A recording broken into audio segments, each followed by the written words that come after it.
Hello, everyone, and welcome back to All About America's Team, brought to you by Delahanty Media. I am your host, Ray Nickens. The speaker of objectivity, we might need that especially today. And I am joined, as always, by my co host.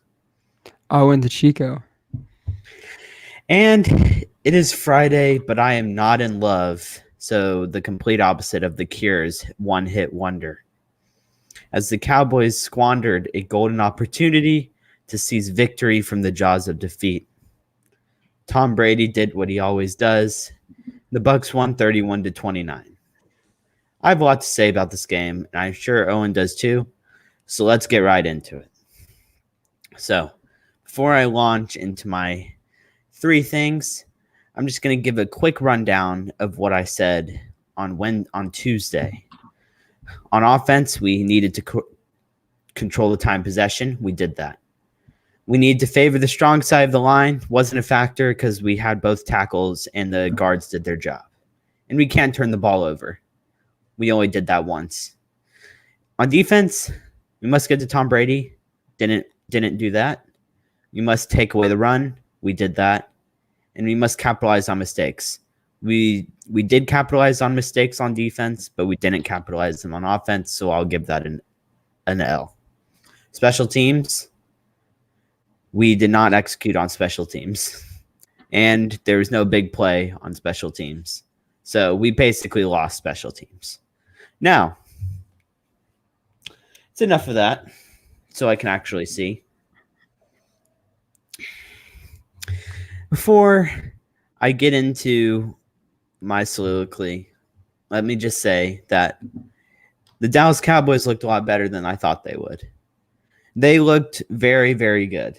And I'm really happy to say that because I was not expecting them to be anywhere near winning this football game. Dak Prescott had a very good game. He surprised me. He looked a lot better than I thought he would. That being said, the Dallas Cowboys did exactly what I said they should do. Throw it short, let the receivers do the work. Dak Prescott, while he did throw for over 400 yards, his yards per attempt was under 7. If he had kept that pace, that would have been 23rd in the league last year, tied with Minshew Mania and Mitchell Trubisky. And his 3 passes over 15 yards out of those 58 attempts would have put him second to last in the NFL. So basically, he was doing what I thought he should do because he hadn't been playing football for a year, which is basically dinking and dacking. So that's not me criticizing him. That's just me stating the facts. And that's exactly what I thought that they needed to do. Because whenever they threw the ball deep down the field, it looked like trouble. And they did get an interception off one of those passes. And there were 4 or 5 other ones that if the Tampa Bay corners had brains, they would have been intercepted too. So, moving on from that, Tampa Bay's corners, Ross Cockrell and Jamel Dean, those corners were awful. I have never seen worse corners. They were giving up the outside with inside safety help. They were playing off of Amari. Amari basically was getting anything he wanted in 2 seconds. By the way, congratulations to Amari Cooper. Congratulations for eclipsing the 100-yard mark. It has only taken you 2.5 years as a Dallas Cowboy to do that on the road. But well done. I pray that it does not take you another 2.5 years. But good job, Amari Cooper. I appreciate your services. You were a big reason why we were in this football game. And I never thought I'd say that because of my criticisms of you. And if you saw my Twitter, which I don't know how many people saw me tweeting for the All About America's Team Twitter, but I basically said Amari was listening to me. Maybe I should have been trashing Greg Zuerlein too. Because, man, oh man, Greg Zuerlein. I don't know what he was on in the first half, but it wasn't anything good. So before I get into my second half of what I was going to say, I'm going to turn over the floor to you and just get your thoughts on what I've been saying and then hear a little bit of what you have to say. So, Owen, you have the floor. I agree with a lot of what you said. I think Dak had two bad throws, I guess you could say. The first one was when it went into when the linebacker when he bobbled it, but if the linebacker wasn't even there, it would have gone right into the safety. So I think every game Dak's due for one. Like, what in the world was that?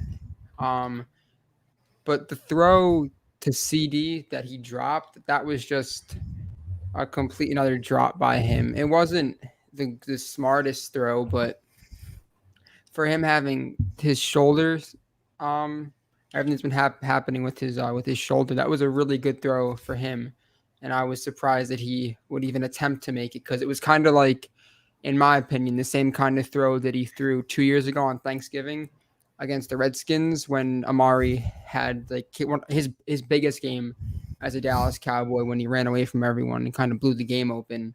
So that's what I thought was going to happen. But then CD, who was notorious at OU for having drops, suffered three of them. But we'll get into that later.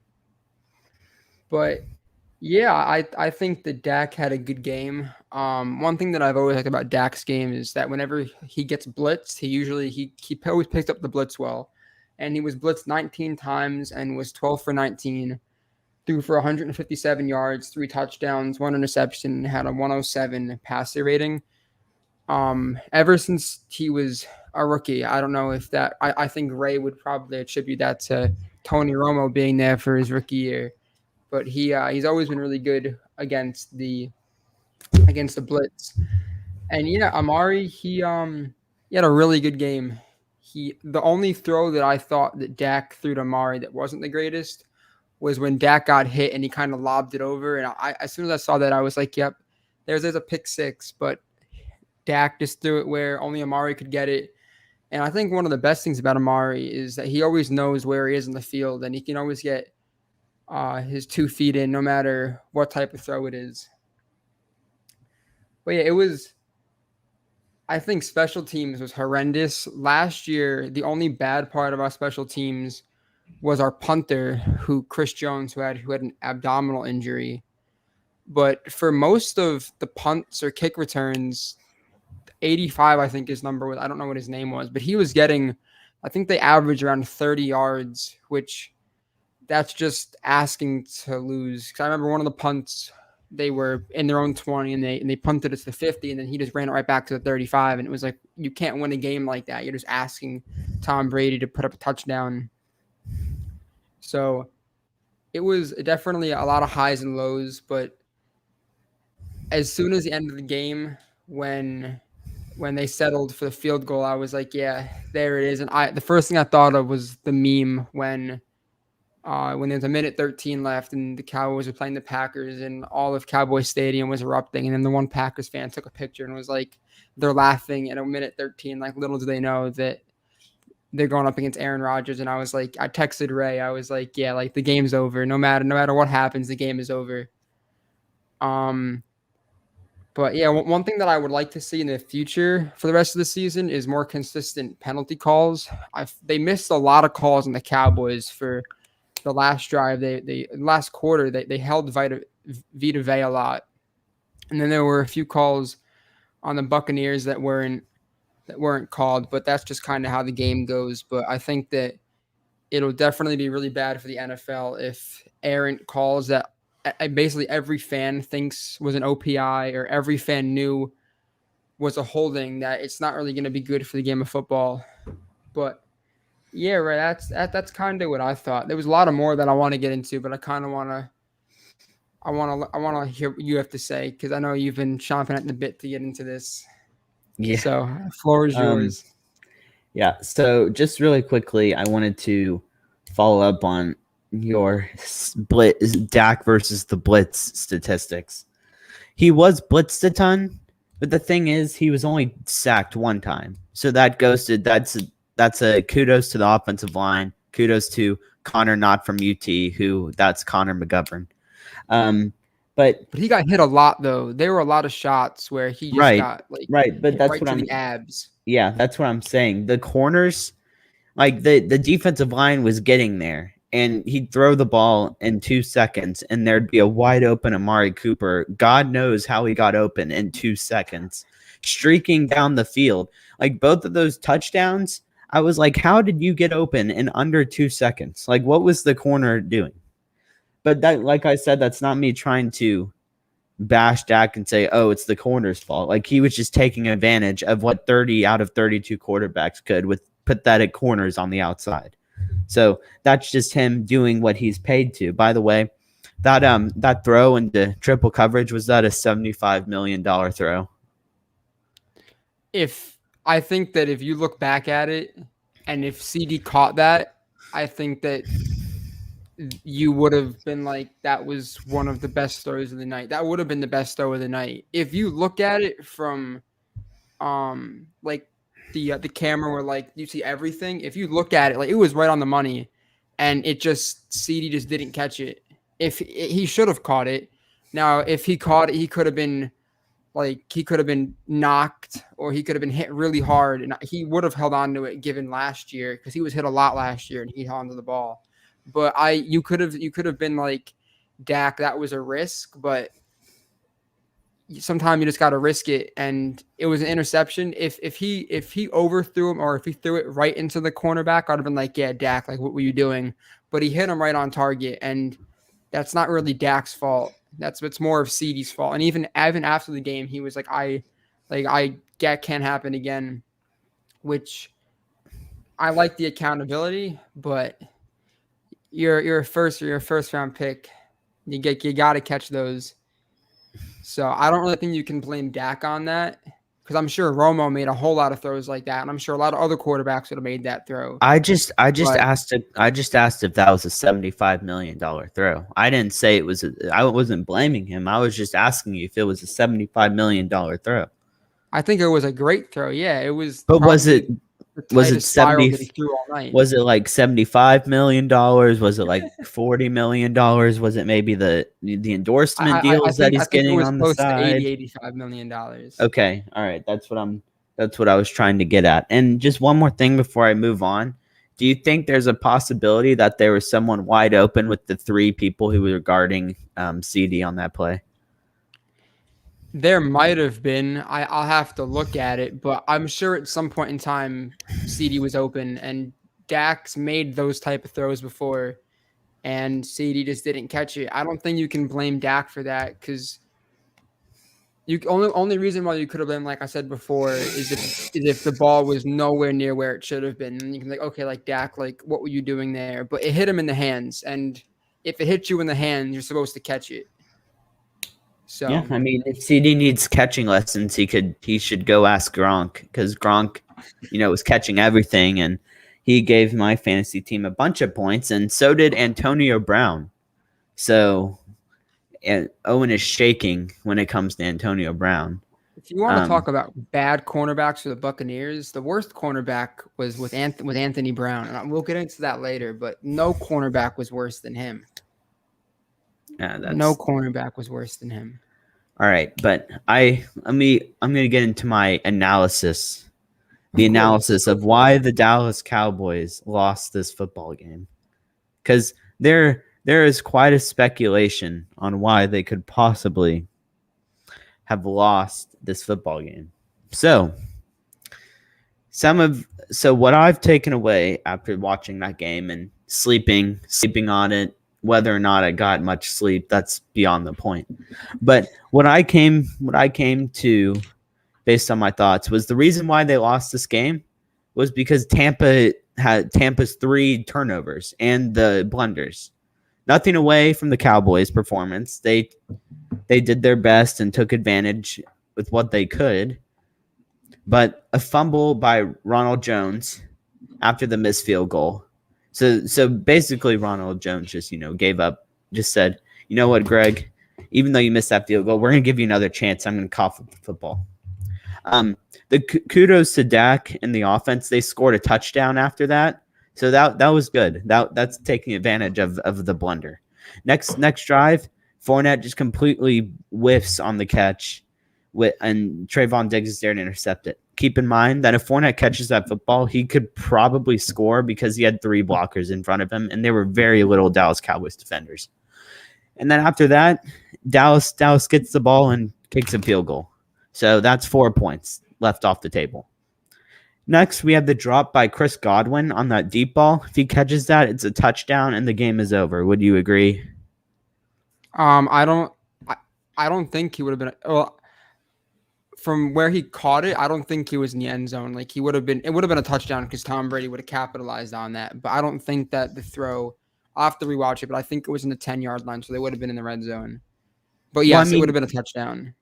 Okay, yeah. So he drops it. It would have led to a touchdown, or he would have ran in for a touchdown because Chris Godwin's pretty fast.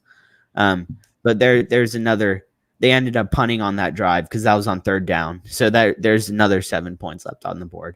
And then finally, we come back to Chris Godwin again, which after this game, Tom Brady might be talking to Bruce Arians asking for that man to be cut.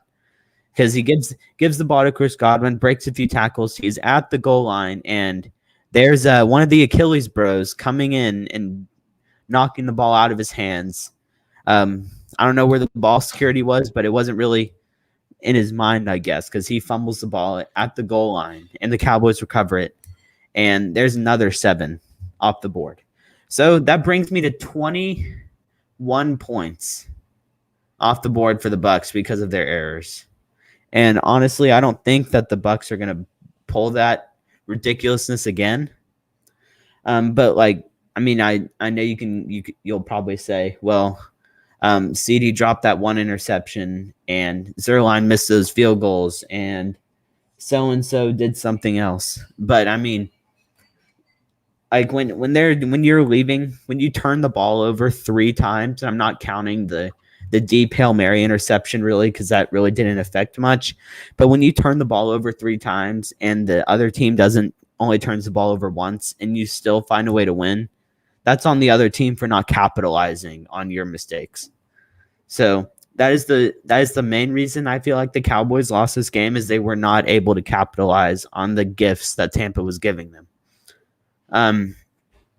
Just to emphasize that, Brady scored 7 on Dak's only pick, and that touchdown is the difference. Forced field goal on that drive, and the Cowboys win 29-27.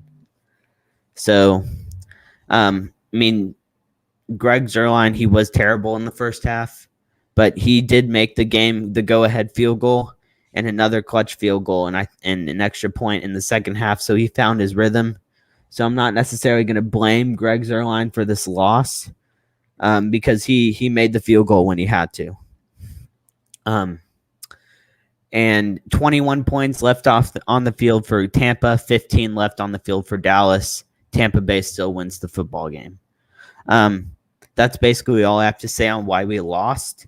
And the floor is yours to comment on mine and then give your reasoning for why they lost. So take it away. Yeah, I completely agree. I think that that a play that you can go through in the offseason, I think one of the biggest plays that we're gonna look at and be like, what was that? Was the throw to Zeke when the one that you were like, what was that? Just like rookie Zeke would have ran right through him. Blake Jarwin, who tore his ACL, did not block him at all. Did not attempt to block him. Just like touched him and left. If he blocks him for a second longer, and if Zeke's able to like catch the ball and settle himself, that's a touchdown. You could blame Zeke for that, but Zeke loves to spin. I don't know why, but he does. Rookie Zeke probably would have ran right over him, but I think that play was Blake Jarwin. I don't think that he's a wide receiver and a tight end body. He's really good at catching. As we've seen, he likes to torch the Giants, but he's not a good blocker. Dalton Schultz is the best tight end blocker on this team, and if he was out there, then that would have been a touchdown, like really easily. And the other missed opportunity, that was just Dak. He was running around trying to do too much and wasn't throwing the ball away, got sacked. I don't like to see him get sacked. Heart sinks a little bit. Whenever he runs around, my heart sinks a little bit, but hopefully that'll go away. But those 2 drives where they just didn't know what to do. The Cowboys have always been lately have relatively been a bad red zone offense, and this was just said, yeah, they were not just nailed.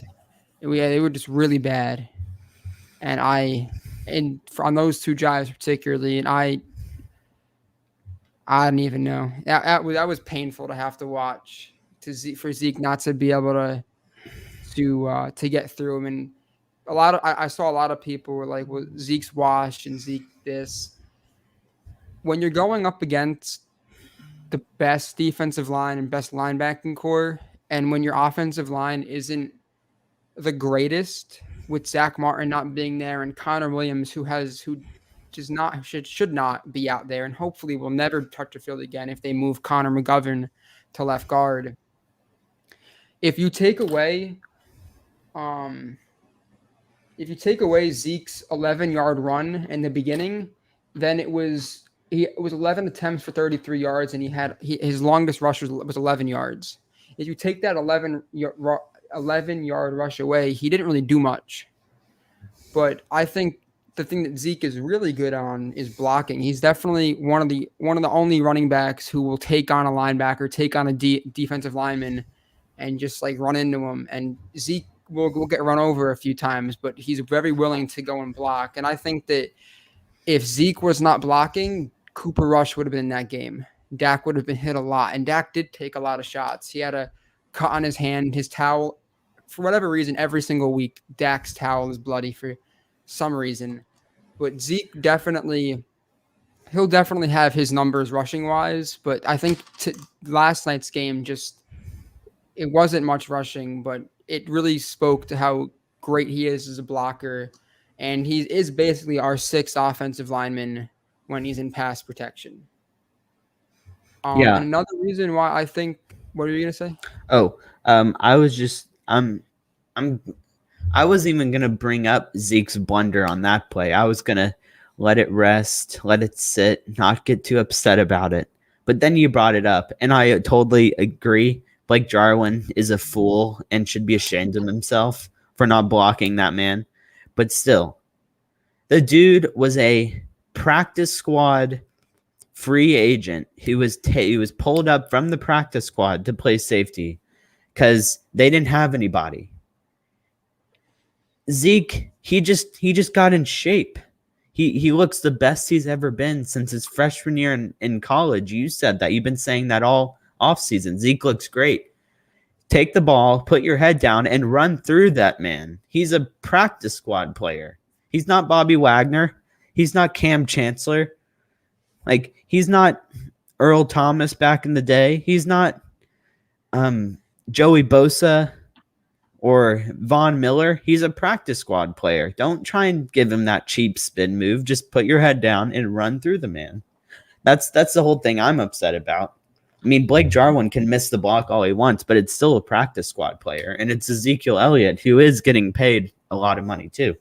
And off that game, Zeke Elliott did save his spot on the team because he did do incredible blocking.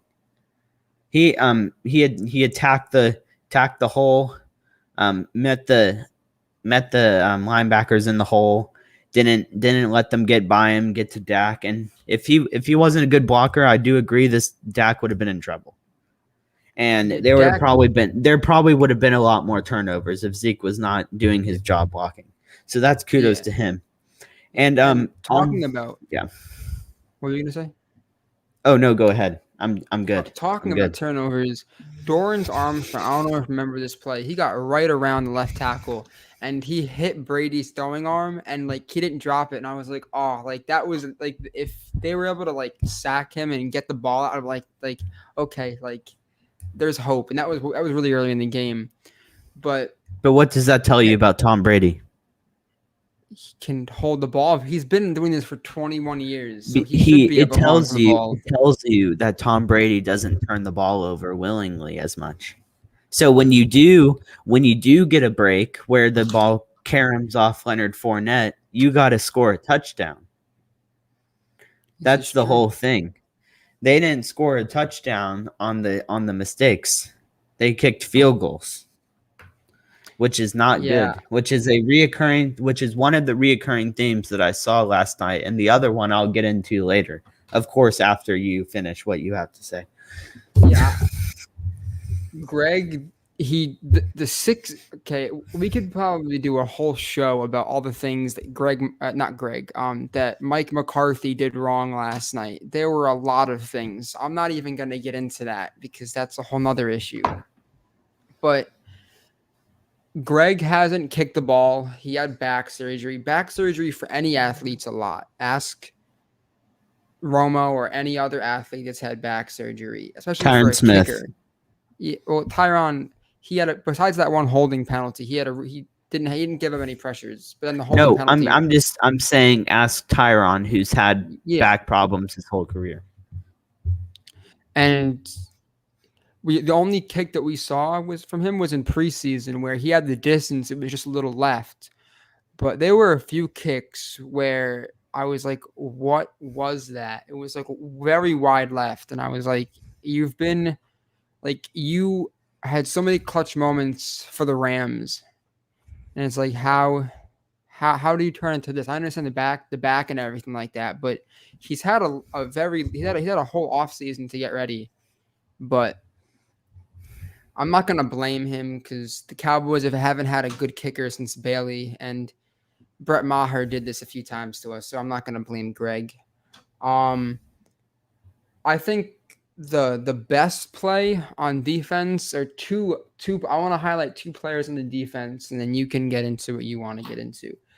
D-Law, he finished with a team high 91.4 Pro Football Focus number. I don't know if that's like even highly regarded or not. A lot of people don't trust it. People do trust it. He led the team in pressures and was solid against the run. I think you and I both saw that, along with him punching the ball out. He played a great game. Check the Twitter. I was praising him. Yes, you were. That wasn't Owen. That was me tweeting.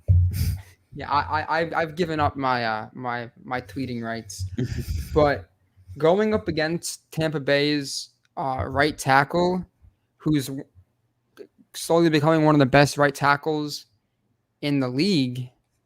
And I'm sure the Jets wish they drafted him, but that's a whole other issue. He played a really good game against Wirfs, and D-Law also had 3 solo tackles and had two assisted tackles. You'd like to see him get a few sacks, but I think the sack numbers will come along. He also came off back surgery, and he looked good, so I'm not going to blame the back surgery, but he also hasn't played in preseason, and he hasn't played a meaningful snap since the Giants game when Dak went down, because every game after that was not meaningful at all. And then Trayvon Diggs, who had a few penalties that were very, very bad, but he covered Evans for 83% of his routes, which is 39 of 47. And he only allowed 1 reception for 10 yards on 3 targets. And he lined up in press formation for 51% of the time. And he had an interception, but that wasn't off like a jump or anything. That was just a bad drop by Leonard. So Diggs has always been really good against tall receivers. And you had a Twitter battle talking about Diggs with tall receivers, but the only issue in Diggs is that he's not really good against Terry McLaurin or fast receivers. So if he can get that, if he can solidify himself as good up against the small, speedy receivers, then Diggs can be one of the best. He can be a cornerstone for this defense for years to come. Evans looked like he didn't care at times. When the 2 batted balls, he just like stood there and didn't react at all. So I don't know what was going on in Evans' head. I'm sure that he has now cemented himself as wide receiver 3.5 because Godwin's wide receiver 3 and AB is now wide receiver 1 and Gronk's wide receiver 2. Yeah. I got to say one thing about Mike Evans. What's up? Mike Evans made me look really dumb.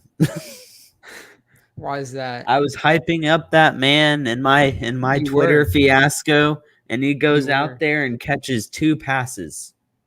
Yeah, it was bad. He and shout out to my boy Bryson who's watching, but that man drafted Mike Evans with Julio Jones on the board. So that's your man, Bryson. I know he's pissed that I just said that, but keep going. The defense looked a lot better, but they need to get a cornerback too.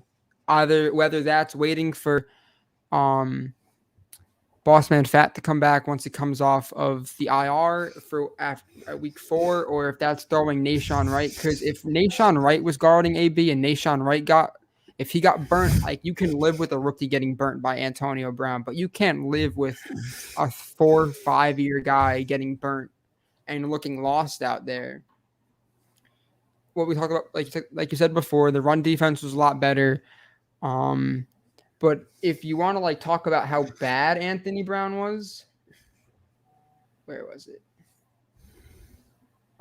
So Anthony Brown had 9 targets. There was an 89% completion percentage. He gave up 117 yards and gave up 3 explosive plays. Other Cowboy corners gave up 18 targets for 44% completion, 100 yards, and 3 explosive plays. So Anthony Brown gave up more than half of the yards and gave up half of the explosive plays. And whenever you looked at him, he was always behind someone. He was never in any type of presence to put a hand on the ball or anything. And I feel like this is kind of like a few years ago when we still had Byron Jones, and you'd never hear Byron Jones' name because he locked out everyone. And then you had to watch Awuzie, besides his rookie year, get burnt every play. Anthony Brown hasn't been good since his rookie year. He had a few big interceptions against the Giants and other teams, but he hasn't been a dominant force since his rookie year. And then Jordan Lewis, who got burnt on a touchdown early, but then came back and had a tip on a ball, and Mike Evans just like stood there like it wasn't his fault. And he came back, and hopefully he can make a name for himself and have a spot on this defense. But hopefully week 4, after Kelvin Joseph comes back, I would love to see Diggs cornerback 1, Nahshon Wright as cornerback 2, and then Kelvin Joseph in the slot, because Nahshon's too big to be put in the slot. Because if they threw Diggs in the fire last year and he got burnt a lot, but then he came back. The only way to make it, being a corner is one of the hardest positions in the NFL for a rookie. And the only way you're going to get better is just throwing him out there. And I would much rather see, like I said before, Nahshon Wright get burnt and at least try, than Anthony Brown just like jog out there and have to watch Antonio Brown do his touchdown celebration. I love that. It made me smile. It made me smile. He hasn't done that since his Steelers days. I know. And Owen thought he was washed. He's got another thing coming this year. Antonio Brown's angry. But I think him being good is good for the league, because I think there are people that like kind of only watched football when the Steelers were really big, and when the Steelers had the trio, and then kind of like didn't really watch a lot, to like on Instagram, Twitter, or whatever, to see Antonio Brown like doing really well. Like, that's good for the league. So hopefully he'll be able to continue, but who knows? I just think that he was able to take advantage of a really bad Cowboys secondary. And I don't think you're going to find a secondary that's much worse than the Cowboys, besides the Buccaneers. So, but we'll see. And Ray, I'd like to know what you have to say on this, and then we can get into grades and all that. And I got some other stuff to say, but I want to hear what you have to say. Oh, I thought you were going to ask me a question. Never mind. The floor is mine. Before I get into that, I just got to remind everyone, me and Owen have a bet on Amari and Antonio Brown. Thank goodness for Owen that Amari actually had a good game on the road. But the bet is if AB has a better year than Amari, Owen will do whatever I want. Those are the terms. Whatever I want. So he is shaking right now, and he just said that Antonio Brown being good is good for the league, but in deep down his heart, he is terrified that Antonio Brown looked good. So that I just had to put that out there for everyone who's watching. But in regards to what you said, Actually, let me put on my shades again because I can't. The Dallas defense makes me really sad. So let me put these back on. So the Dallas defense looked terrible. The good thing is they did force those turnovers, which was good. So that was a lot better. So at least Dan Quinn has taught them how to take the ball away. But Dan Quinn has not really taught them how to cover receivers because those corners were getting burned all day long. Trayvon Diggs looked good. I expected him to look good, so I'm not really concerned about him. But those safeties covering Gronk looked like not entirely like he was back in his prime. But I mean, 8 catches for 90 yards and 2 touchdowns.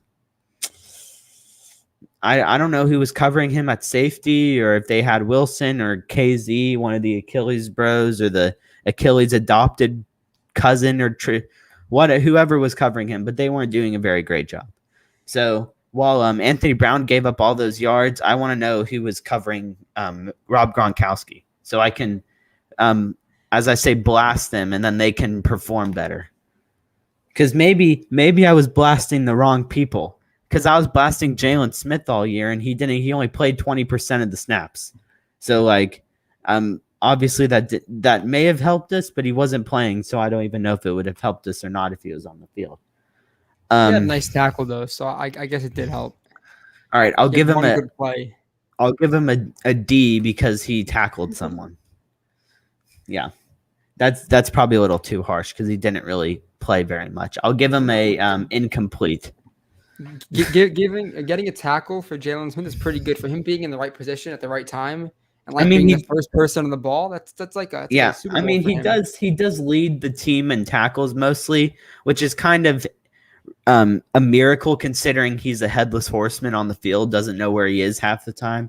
But I mean, I'll give him an incomplete grade because he did tackle the man. But yeah.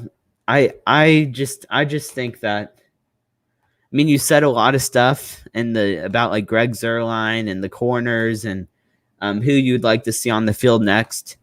I don't really know what Kelvin Joseph is. He really only played that one first game and maybe a little bit of the second game before he messed up his groin.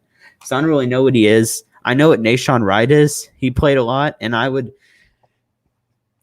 agree with you. I'd rather him be out there getting torched by receivers and getting that experience than just seeing Anthony Brown out there. Because, I mean, like I said, he was going to have to resign after what Chris Godwin and Antonio Brown was going to do to him, and I stick by that because I feel like he should resign after that. Jordan Lewis, he was on pace, and then I just kind of didn't really hear about him for the rest of the game. So he had that nice tip against Evans though, which would have if Evans caught that would have been a first down and made probably more. Yeah, another one of those disasters from Mike Evans. Those Aggies, stern talking to those Aggies. We all know Bruce Arians does not care about calling his own players out. He'll even call out Brady's. So I'm sure that there's going to be a team meeting for Godwin, Ronald Jones, and Mike Evans, and he's going to have them all sit down and put on the projector and like, you guys stunk. Mm-hmm. Yeah, exactly. You said one other thing. I think it was said a lot. It was about like Dak or something. Oh, the decision making. I think it was. Yeah, I'll get into that later on for when we grade them. But I'll just reiterate right now that in no way, shape, or form am I hating on his performance with what I'm saying in the next segment, because I think he played a lot better than I thought. And I mean, if you were watching or saw what I was tweeting or know me, I was saying all month that he was going to throw at least 2 interceptions. And he only threw 1, and it wasn't really necessarily his fault because the dude dropped. It went right through his hands. But I'm still going to give him at least 30% of the blame for attempting to throw into triple coverage. But, I mean, he did his job. He threw a lot of short passes, dink and dunked all the way down the field. And, I mean, you were talking about the running game. That's what it was. So the Cowboys, they ran the ball only 11 times with Zeke and threw the ball 58 times. So that tells me right from the get-go that they weren't really considering trying to run the football in this game. So I don't really think it was necessarily the offensive line not getting pushed. It was just they didn't have confidence in their running game going into the game. And I wouldn't blame them because, I mean, that front seven is elite. And we weren't, and Vita Vea is going to clog up the inside and get a push. And without Zach Martin in there, you're not really going to do anything. But so I'm not gonna disrespect Zeke in that regard. But I still am very upset with him on that one play. But I'm just gonna swipe that under the rug, forget about it for now, and just move on.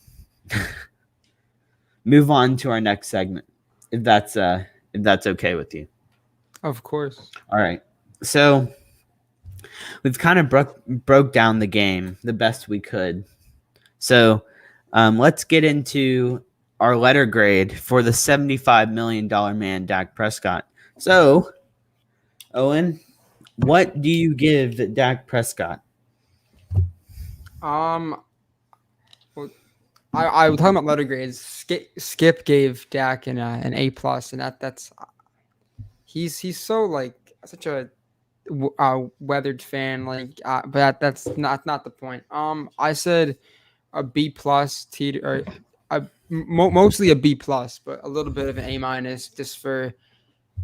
I thought that he was gonna walk out there and look like Mitch Trubisky and have no idea what was going on, not be able to roll out because Dak loves to roll out. I didn't think that was gonna happen at all. I didn't think he was gonna be able to run. And talking about running, when he had to run for that first down, he looked really slow for him. And hopefully that was just him not trying to overexert himself or anything happened to his ankle. So I'll give him a pass. If it's a trend that he's running and doesn't look all that fast, and I'm like, okay, something's wrong here. But yeah, B+, A-. Yeah, it's just, I feel like it's always happens with the Cowboys. And they played like a really good team going back to the Rams opening night against the Rams last year. A similar offensive pass interference that shouldn't have been called was a defensive pass interference. But just back-to-back seasons where both teams are really good and you're on the cusp of victory, and then the game doesn't really go your way. But hopefully this is a sign for good things to come. So B+, A-. I don't think you're going to have anywhere near as high. So, I mean, I thought you were going to give him an A. So I'm shocked that you didn't give him an A. No, I mean, like, I love Dak, but I love the Cowboys more. So I gotta be honest. And it's not. Yeah, it's fun to tell you he had an A+ game, but that's not really the truth. So. Yeah. So my grade, I automatically am. It's going to be hard for me to give out an A+ when they lose, just because they lost, and like that should at least be half a letter grade off for losing. I'm gonna give Dak a B,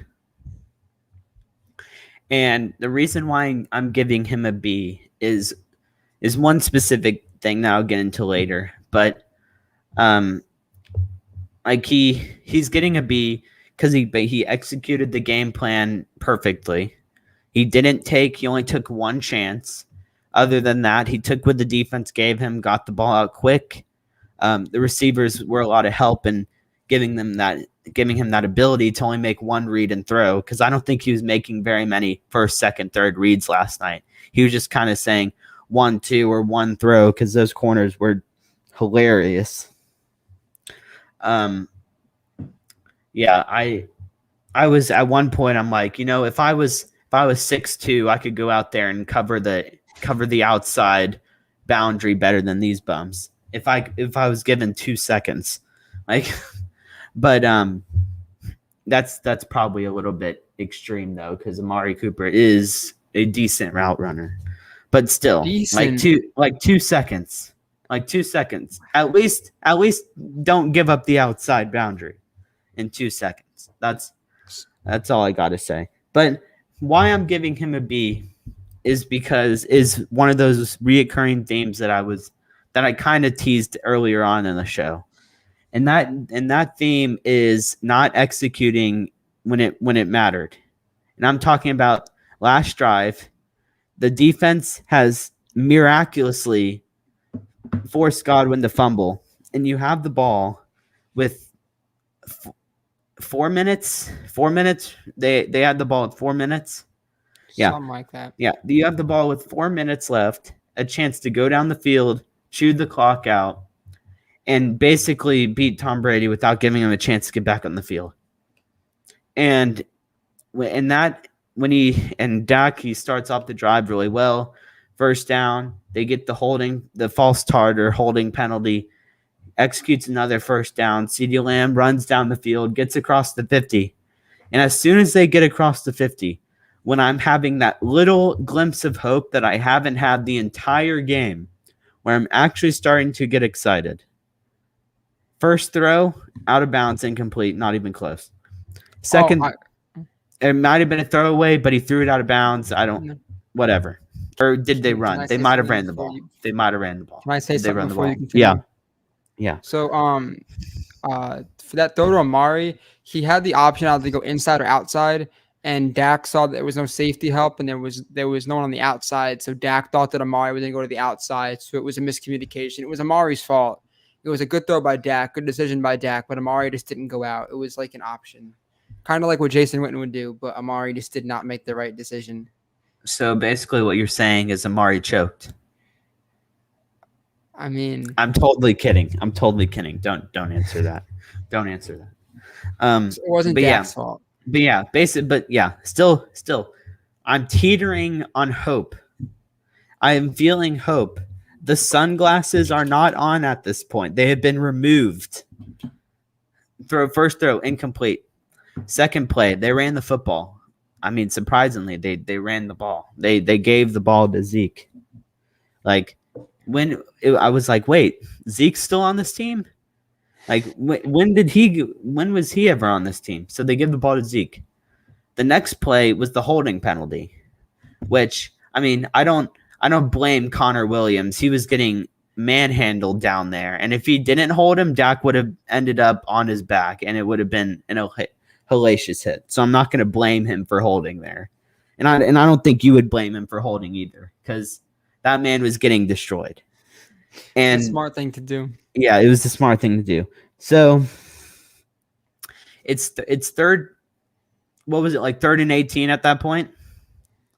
3rd and 18, and this is the money, or maybe I don't even think it was 3rd and 18. It was like 3rd and 15. Yeah, it was 3rd and 15. 3rd and 15. I'm like, this is the money play. This is the $75 million play. And I think I even texted that to you. I'm like, this is the game right here. This is where he earns his money. And Dak drops back to pass, and he had pretty good protection on this play. And in like 2 seconds, he immediately just checks it down. And they run and they get like 8 or 9 yards, and he's tackled, and it's 4th and 6. And at that point, I'm like, maybe that was on purpose. Maybe they're going to go for it. Maybe they're going to go for the win.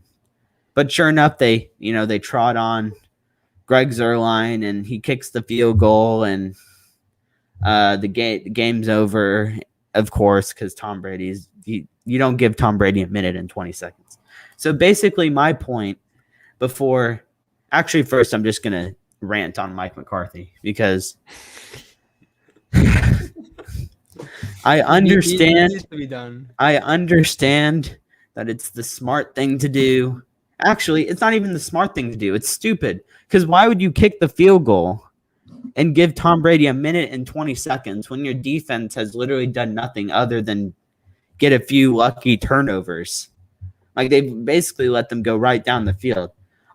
So the better way to say it was the analytically sound thing to do to take the field goal at that point. However, I would have rather them gone for the win and not gotten it and lost than had them kick the field goal and know that there's no way that we were stopping Tom Brady. Because it's like you said with the Green Bay game. You don't give the ball to a stud quarterback with those weapons in that situation and expect to win that game. So that brings me back to Dak. And this is my main takeaway, and this is why I'm giving him a B. If you're big time and you're getting paid that money and you think you're the real deal and you're a top 5 quarterback, which Owen says you are, and better than Tom Brady and ahead of him, you got to lead your team down the field and score a touchdown with those weapons like Peyton Manning, Aaron Rodgers, Drew Brees, Tom Brady, Big Ben. The quarterback before you had the most fourth quarter comeback game winning drives in his era with those same people, Tony Romo. And then you also have another quarterback in that division who played that in that time who had 2 game winning drives against Tom Brady in the Super Bowl. Eli Manning, by the way. Thank you, Eli Manning, for saving us from a perfect season. We are very grateful for you. We are very excited for your Monday Night Football live stream on ESPN2 for the Monday Night Football games.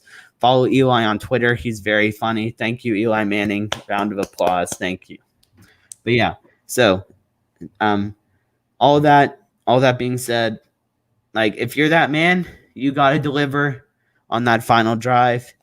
And I haven't seen Dak deliver on those like fourth quarter drives in a long time, basically since his rookie year.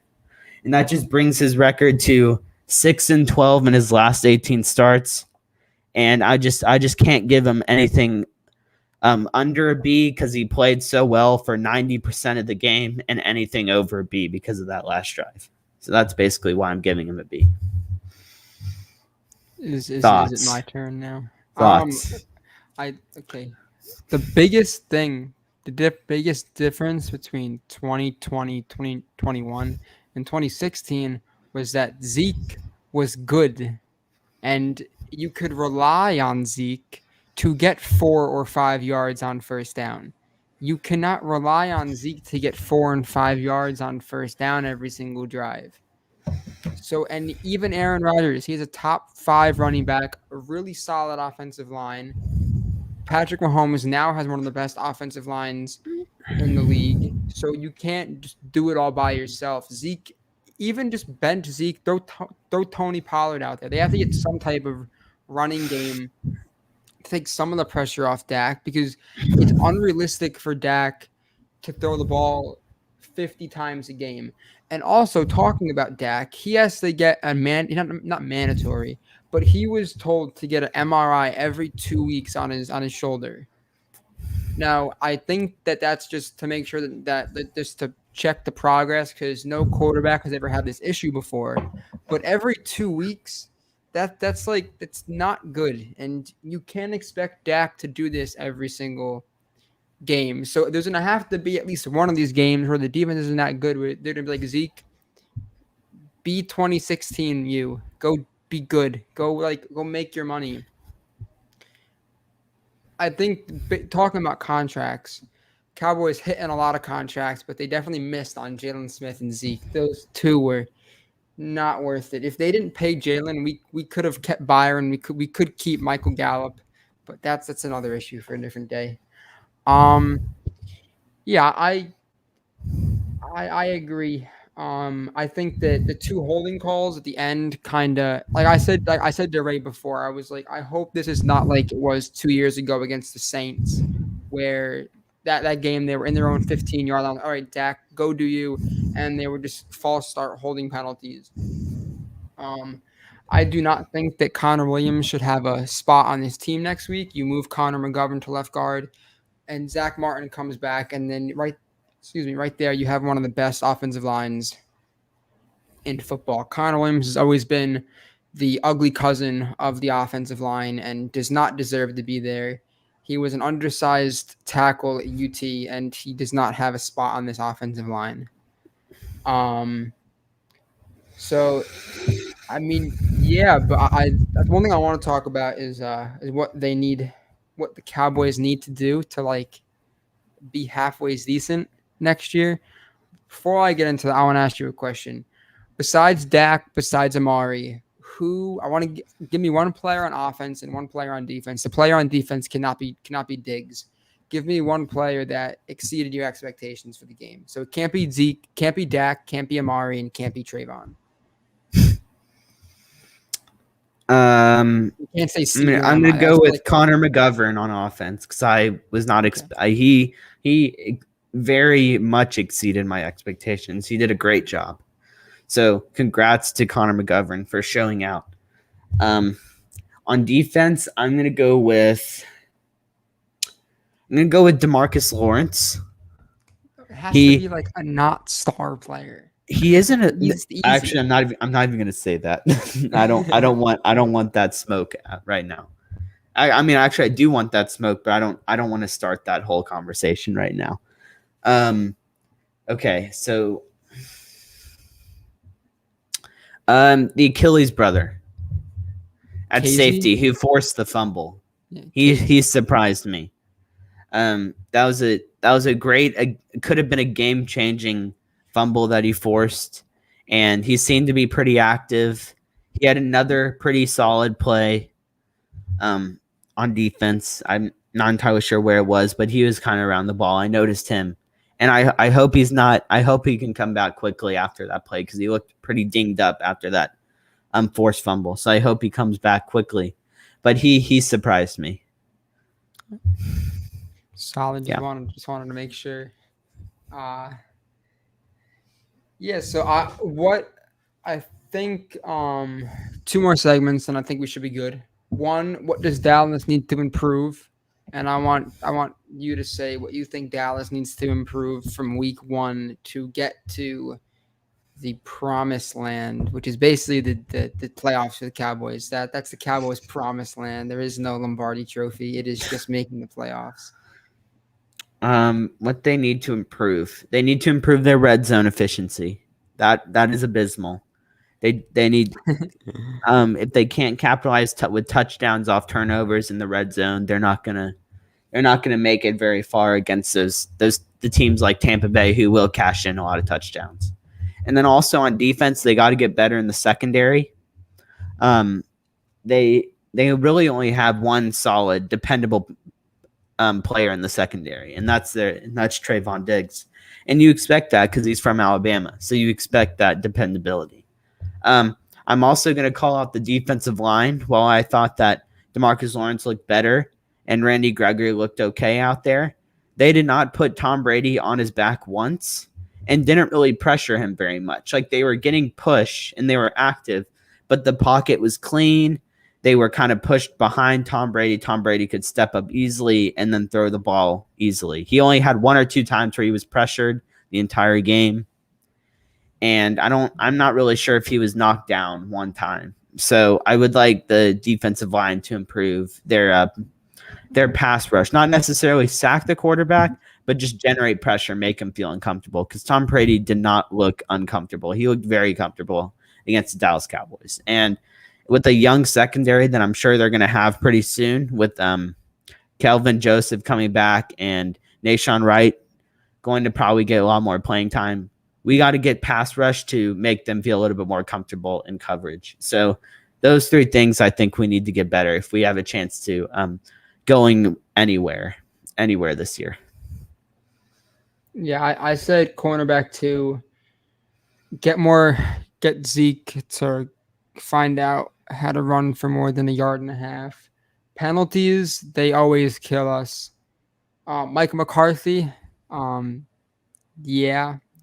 Dan Quinn could be the head coach, but that's not good either. Red zone offense and then defensive line creating presence. And also I like how they made Micah like basically do everything, but there's pros and cons to it. The broadcasters said it last night. They were like, if they got J.C. Horn or the other cornerback from Alabama, like, there's no way Antonio Brown has all the yards that he has. but that's the way the draft went, and hopefully Cowboys can draft a cornerback next draft, or they can trade their first round pick or second round pick and go get Gilmore, who comes back week 7. Then who do you want? I don't really know. Let the boys that you drafted play. You don't need to go get Gilmore. Gilmore's not going to help us. If our boys are that bad at the trade deadline, then you can go get Gilmore. But at this point, they should not be building up a trade offer for Stephon Gilmore because he's coming off that surgery. We don't know what he looks like. So just let our boys that we put faith in play. And if it doesn't work out, I'm sure we'll have a decent enough pick to get another cornerback. We don't need to go after Gilmore. If anything, go after a guy on the defensive line who could generate push. If we're gonna go after someone on a free agency, it should be on the defensive line. Would you rather go get? I want like an honest answer. Would you rather go get a defensive lineman in free agency, or would you rather pay Gallup? If you have the money, would you rather pay Gallup or would you rather get a defensive lineman? There is a wrong answer.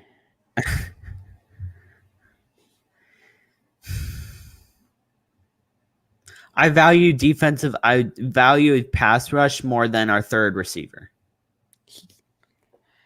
You're not even a third receiver. If Lamb continues to play with his like case of the drops, then because as of right now, Amari's still the number one wide receiver. I love Michael Gallup. I think Michael Gallup's very good, but I think if you could find that defensive lineman, that would do wonders. You can, Cedric Wilson. We have so many weapons on offense. That's what I'm saying. We can afford to lose an offensive weapon, but we need pass rush, especially with the young secondary. So I'm okay with Dak losing maybe 200 or 300 yards out of his total passing yards for the year if we could generate more pass rush and make quarterbacks uncomfortable. That's all I'm saying. I love Michael Gallup, but I think defense needs to be an emphasis point when it comes to building a roster. Because we cannot win the Super Bowl or go far in the playoffs with the defense that we put out there tonight, and it has to start with the front four. Yeah, unless you're like the Chiefs, have a stud defensive lineman and then a stud safety. But I know what you mean. Surprisingly enough, Anthony Brown led the team in tackles, which makes sense because he got burned every play. I feel like these questions are kind of the same, but what do the Cowboys need to do to make a title run? Cowboys need to make a title run. They need to take whatever they did today and just completely ignore it and emphasize the running game. So I'm going to. I don't know if you. I'm just going to say that it was just too much to ask for the offensive line to try and establish the run without Zach Martin. But when Zach Martin comes back, they need to focus on giving the ball to Zeke 20 to 24 times if he's capable of exceeding expectations and getting close to 100 yards. Because if they can control the clock and keep Dak's passing limited, especially with you saying that he may or may not be 100% healthy, it takes so much pressure off Dak to carry the football team, and it gives the defense so much more rest, and it helps them stay off the field for a lot longer. Because if we can minimize the times that our defense is on the field, we have a lot better chance of forcing three and outs or just maybe a first down drive and then a punt. It's when we let our defense go out there 7, 8, 9, 10, 11 times that it gets a little scary. So I think if we can run the ball effectively, control the clock, have long sustaining drives, keep the pressure off Dak, we have a really good chance of making a playoff run. So talking about Zeke, 2016, he yards per attempt was 5.1, and he averaged over 100 yards a game. 2017, he didn't play all that much because of his suspension. 4.1 yards per attempt. 2018 4.7, 2019 4.5, 2020 4, and 2021 3. Just because that's just the one game. But I don't think that I've seen Zeke break away since 2016 against the Bengals. Well, you can say the game against the Steelers, but I haven't seen him break away and since his rookie year, and it's not good. Which is why people say don't draft don't pay a running back.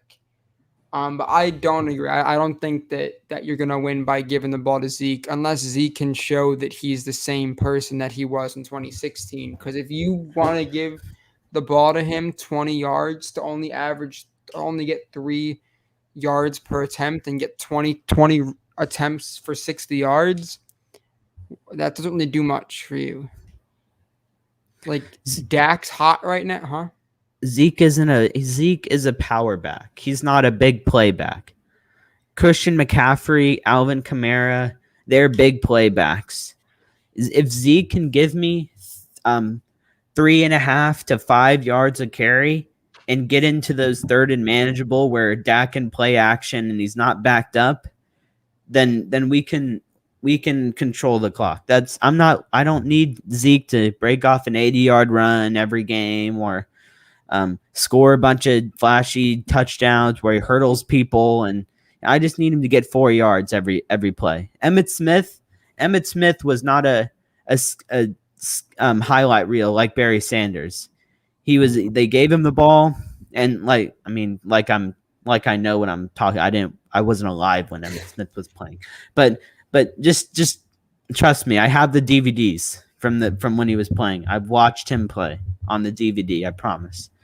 Emmitt Smith was not a highlight reel like Barry Sanders. They gave him the ball. He knew how to get 4 or 5 yards, maybe 10, maybe 15, and they controlled the clock and they were able to play action. They had Michael Irvin. The Dallas Cowboys have a good offensive line. It's not the best it's been, but it's a good offensive line. And they have a lot more talent at wide receiver than they did in 1993 with just Alvin Harper and Michael Irvin. So if they can run the ball with Zeke and him get 4 yards and then maybe 2 yards, and then all of a sudden it's 3rd and 4, that's a whole lot easier than it being 3rd and 10 or 3rd and 12 or 3rd and 13. And that's why I'm saying we need to get Zeke involved, get him running, get him going, and run the football effectively, because that takes so much more pressure off Dak. And like you said, we can't throw the ball 58 times. If Dak throws maybe 24 to 30 times, that's manageable, because that means we're balanced and we're controlling the clock. And it all goes down to controlling the clock, because as much time as the defense can just sit on the sideline and watch the offense, and the opposing offenses are on the sideline, then it will be good. Then we can make a run. So that's why I'm saying that Zeke needs to be emphasized.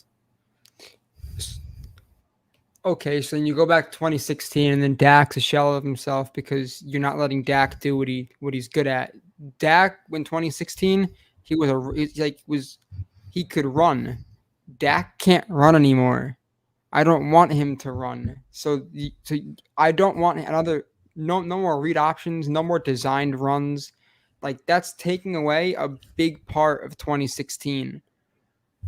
But this isn't the same. This isn't the same team that we had in 2016. They're a better team now because, well, not better, but Zeke's not the same person that he was in 2016. I don't think you can ask Zeke for 10 out of the 17 games to get 100 yards. I don't think that he's capable of that. He could get 100 yards every now and then, but he's not going to be able to consistently get 100 yards. I remember a few years ago, you'd look up and he'd have 100 yards and you're like, oh, wow, good for him. Now it's 50, 60, to maybe 70 if you're lucky. Okay, but here's the thing.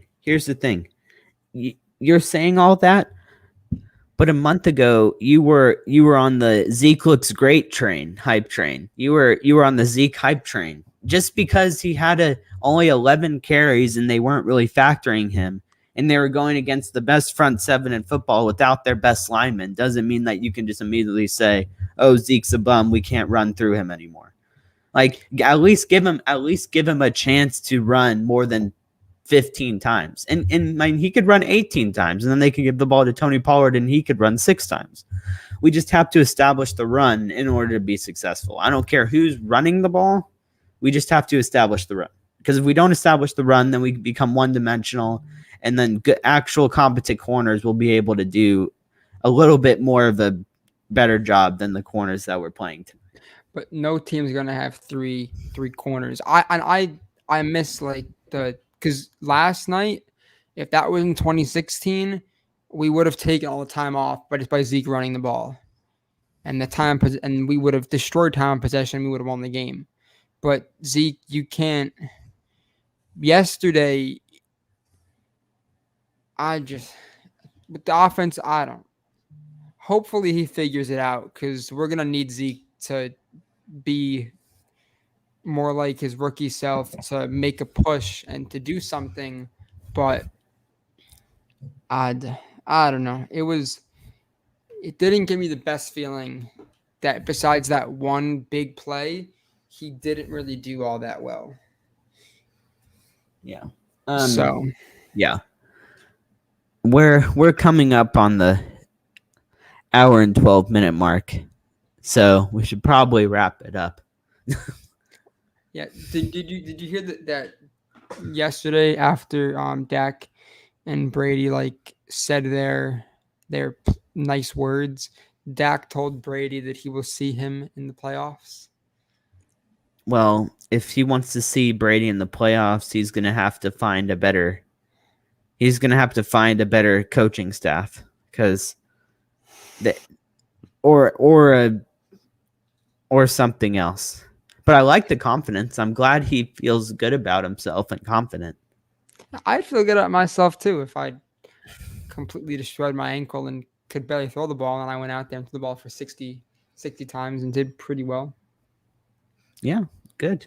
Yeah, Darren Orlovsky, the biggest Eagle fan in all of Eagle Nation, said that Dak he's a tight end elite quarterback. He's top 5, which I was like, oh, he overplayed his hand.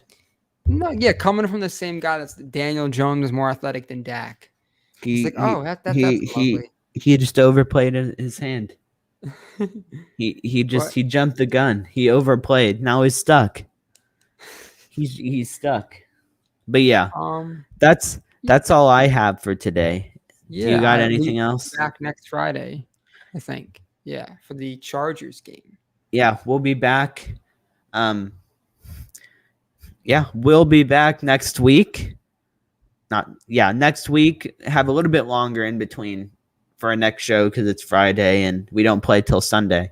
But we'll follow the team, check on any injuries, check on roster updates, and we'll be back later on in the week with Chargers pregame breakdown, Cowboys versus Chargers, Dak versus Herbert. We'll get to see Austin Eckler, Keenan Allen, how our corners and defensive line attempt to stop those two. The Justin Herbert versus Dak battle, who will shine in that, who will get the better of the other. And yeah, thanks guys for watching. Everyone have a great rest of your Friday. I hope it's better than the Cowboys' Friday. And you can find us on All About America's Team on Instagram and America's Team, capital P, capital C on Twitter. That's where I'll be tweeting throughout the game usually. And also, you should tweet for the Chargers game too. I will. I'll make sure you do that. I'll tweet for all of the games. And on YouTube, we're here. This is where we're streaming it live. Thank you for the guys who are watching live. I see that we had 2 people who were blocked. I have no idea what they said.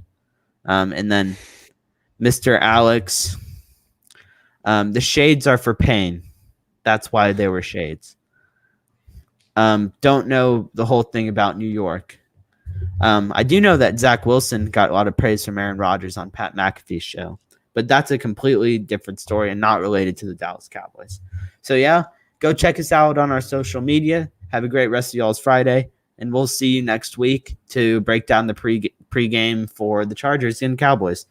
Go Cowboys. Have a great rest of the weekend.